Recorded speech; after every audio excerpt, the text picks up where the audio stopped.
बेटे के लिए जूते घिसे। उसी ने एक दिन कहा, पापा अब आप अलग रहिए। एक पिता की टूटती उम्मीद की सच्ची कहानी। मैं बाप हूँ, लेकिन अब इस घर में मेहमान की तरह रहता हूँ। यह कहना था 68 साल के रामकिशोर जी का, जो कभी एक स्कूल में मास्टर थे। छोटा सा घर था, एक बेटा था विकास।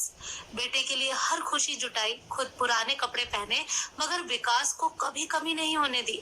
जब विकास की शादी हुई तो रामकिशोर जी ने पूरे मोहल्ले को बुलाया था। हर किसी से कहते फिरते थे, अब मेरे घर में बहू आएगी और रौनक लौट आएगी। पर उन्हें क्या पता था, जिस घर में रौनक लाने की उम्मीद थी, वहीं से इज्जत धीरे धीरे रेंगते हुए बाहर निकल जाएगी। बहू आई, पर साथ में उसका अभिमान और मायका भी आया। शुरुआत में सब ठीक था, फिर धीरे धीरे बहू ने विकास को बदलना शुरू कर दिया। पापा को सब में टांग अड़ाने की आदत है। घर उनका है तो क्या हम गुलाम हैं? मेरे मायके में ऐसा नहीं चलता। आपके पापा को मैनर्स नहीं है।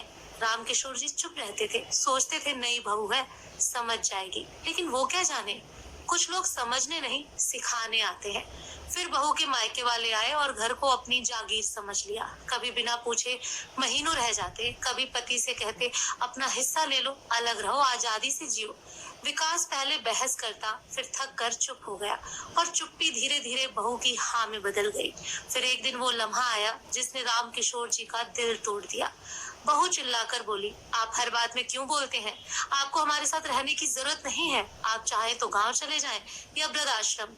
और बेटा बस खड़ा रहा, ना कुछ बोला, ना कुछ रोका। ना कुछ बोला, ना कुछ रोका। रामकिशोर जी ने धीरे से चप्पल उठाई और कहा, तू बोली, कोई बात नहीं, पर जो चुप रहा वो कलेजे का टुकड़ा था। बस वही टूट गया हूँ बेटा। बेटा आपका हो सकता है, लेकिन अगर उसकी आत्मा बहू के मायके में गिरवी रख दी गई हो, तो उस घर में बाप की इज्जत नहीं, बस जगह बचती है। दोस्तों, आपको ये कहानी कैसी लगी कमेंट करके जरूर बताएं। पेज को फॉलो करना ना भूलें। धन्यवाद। जिस